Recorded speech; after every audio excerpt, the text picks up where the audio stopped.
الحمد لله رب العالمين والصلاة والسلام على رسوله الكريم أما بعد فأعوذ بالله من الشيطان الرجيم بسم الله الرحمن الرحيم وإذ قلتم يا موسى لن نؤمن لك حتى نرى الله جارة فأخذتكم الصاعقة وأنتم تنظرون ثم بعثناكم من بعد موتكم لعلكم تشكرون وظللنا عليكم الغمام وأنزلنا عليكم المن والسلوى كلوا من طيبات ما رزقناكم وما ظلمونا ولكن كانوا أنفسهم يظلمون وَإِذْ قُلْنَا ادْخُلُوا هَٰذِهِ الْقَرْيَةَ فَكُلُوا مِنْهَا حَيْثُ شِئْتُمْ رَغَدًا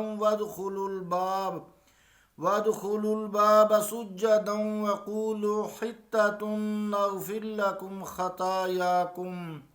وَسَنَزِيدُ الْمُحْسِنِينَ فَبَدَّلَ الَّذِينَ ظَلَمُوا قَوْلًا غَيْرَ الَّذِي قِيلَ لَهُمْ فَأَنزَلْنَا عَلَى الَّذِينَ ظَلَمُوا رجزا من السماء بما كانوا يفسقون صدق اللہ العظیم۔ واجب الاحترام سامعین، السلام علیکم ورحمۃ اللہ وبرکاتہ۔ سورہ البقرہ کی 55 سے لے کے 59 نمبر آیات تک تلاوت کرنے کی سعادت حاصل ہوئی ہے۔ ان آیات کا ترجمہ یوں ہے: اور یاد کرو جب تم نے کہا اے موسیٰ ہرگز ایمان نہیں لائیں گے تجھ پر جب تک ہم نہ دیکھ لیں اللہ کو ظاہر، پس اس گستاخی پر آ لیا تم کو بجلی کی کڑک نے اور تم دیکھ رہے تھے، پھر ہم نے جلا اٹھایا تمہیں تمہارے مر جانے کے بعد کہ کہیں تم شکر گزار بنو، اور ہم نے سایہ کر دیا تم پر بادل کا اور اتارا تم پر من و سلوہ، کھاؤ پاکیزہ چیزوں سے جو ہم نے تمہیں دے رکھی ہیں، اور انہوں نے ہم پر کوئی زیادتی نہیں کی بلکہ وہ اپنی ہی جانوں پر زیادتی کرتے رہتے تھے۔ اور یاد کرو جب ہم نے حکم دیا داخل ہو جاؤ اس بستی میں، پھر کھاؤ اس میں جہاں سے چاہو اور جتنا چاہو، اور داخل ہونا دروازہ سے سر جھکائے ہوئے اور کہتے جانا بخش دے ہمیں، ہم بخش دیں گے تمہاری خطائیں، اور ہم زیادہ دیتے ہیں نیکوکاروں کو۔ پس بدل ڈالا ان ظالموں نے اور بات سے جو کہا گیا تھا انہیں، تو ہم نے اتارا اس ستم پیشہ لوگوں پر عذاب آسمان سے بوجہ اس کے کہ وہ نافرمانی کرتے تھے۔ اللہ کا قول سچا ہے جو بڑی ہی عظمت والا ہے۔ عزیزان گرامی قدر، السلام علیکم ورحمۃ اللہ وبرکاتہ۔ ان آیات میں بنی اسرائیل کی ہٹ دھرمی اور ان سے اف و درگزر کا ایک واقعہ ذکر فرمایا جا رہا ہے۔ بنی اسرائیل کا جو اصل وطن ہے وہ شام تھا۔ حضرت یوسف علیہ السلام کے عہد میں یہ لوگ مصر چلے گئے تھے اور عمالقہ نے شام پر قبضہ کر لیا۔ جب دوبارہ اپنے وطن لوٹے تو انہیں حکم ملا کہ عمالقہ سے جہاد کرو اور اپنا وطن آزاد کرو اور اس میں آزادی اور عزت کی زندگی بسر کرو، یہودیوں کو کہا گیا۔ لیکن انہوں نے جہاد کرنے سے صاف انکار کر دیا، جس کی پاداش میں 40 سال تک تیہ کے ریگستان کی خاک چھانتے رہے۔ اس حالت میں بھی اللہ تعالیٰ کی نوازشات اپنے نبی کے صدقہ کی وجہ سے ان پر سایہ افغن رہیں۔ اس آیت میں ان انعامات کا ذکر کیا گیا ہے۔ آیت نمبر 57 میں دھوپ سے بچانے کے لیے بادلوں کا سائبان تان دیا گیا، پانی کے چشمے بہا دیے گئے اور من و سلوہ ان کے لیے خوراک مقرر کر دی گئی، روزانہ مہیا ہوتی تھی۔ اس طرح ان کی زندگی اور راحت کے جملہ سامان اس چٹیل میدان اور بے آب و گیا ریگستان میں فراہم کر دیے گئے اور انہیں پھر موقع دیا گیا کہ وہ دل سے اللہ تعالیٰ کی بارگاہ میں توبہ کریں اور اس کی بارگاہ میں جھک جائیں۔ علامہ قرطبی رحمۃ اللہ علیہ فرماتے ہیں کہ اکثر مفسرین کے نزدیک من سے مراد من و سلوہ، یہ جو آیت نمبر 57 ہے، من و سلوہ کی تشریح فرماتے ہوئے علامہ قرطبی رحمۃ اللہ علیہ لکھتے ہیں کہ اکثر مفسرین کے نزدیک من سے مراد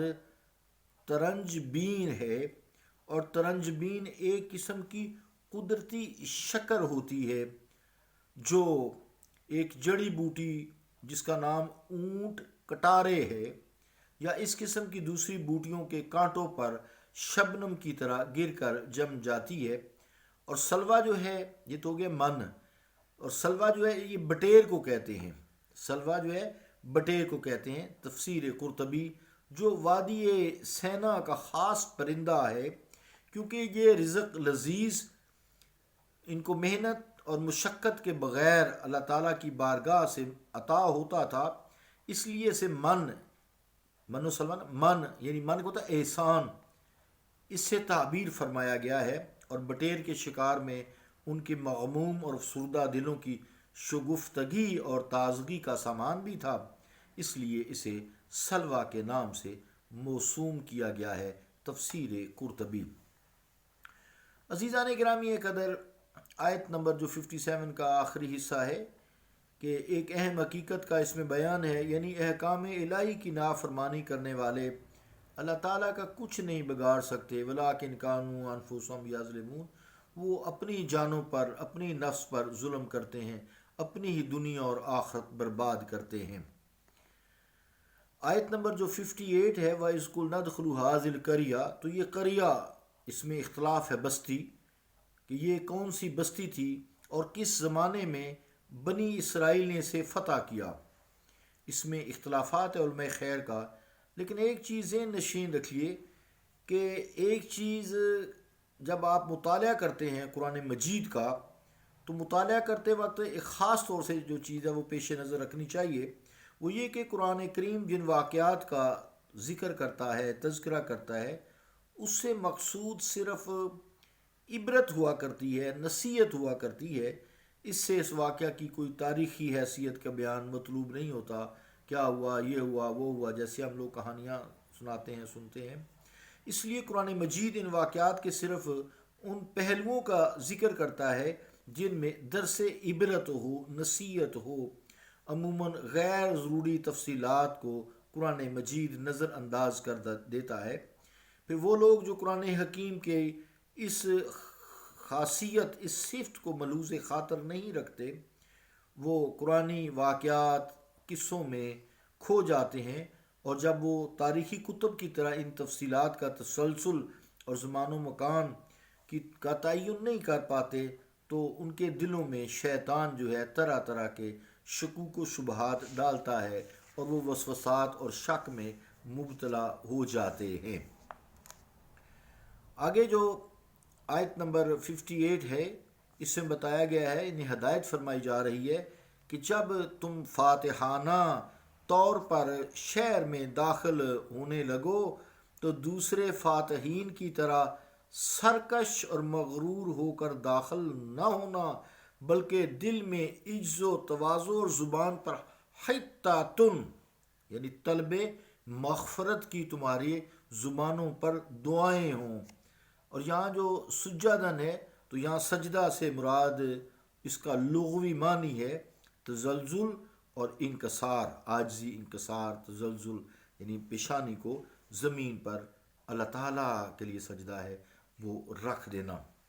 عزیزان گرامی قدر، آیت نمبر 58 کے بعد 59 میں بتایا گیا ہے کہ یہ سارے واقعات کا بتلانا